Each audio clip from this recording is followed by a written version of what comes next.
বন্ধুরা, লাড্ডু গোপালের জামার আমি শেষ ধাপে চলে এলাম। তো দেখো, ডবল লং বুনবো। এরপরে পরের ঘরটা বন্ধ করে দেব,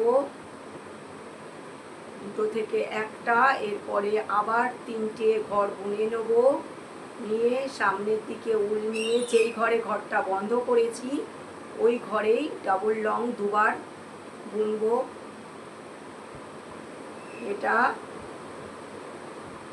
এইভাবে ডিজাইনটা হবে বন্ধুরা। তো উপরের অংশটা এখানেই কমপ্লিট হয়ে যাবে। এইটা লাড্ডু গোপালের জামার উপরের অংশ। আবার তিনবার বুনে নিলাম, বুনে নিয়ে সামনে উল দিয়ে যেই ঘর বন্ধ করেছি সেই ঘরেই দুবার লং করব। তো বন্ধুরা, ভিডিওটা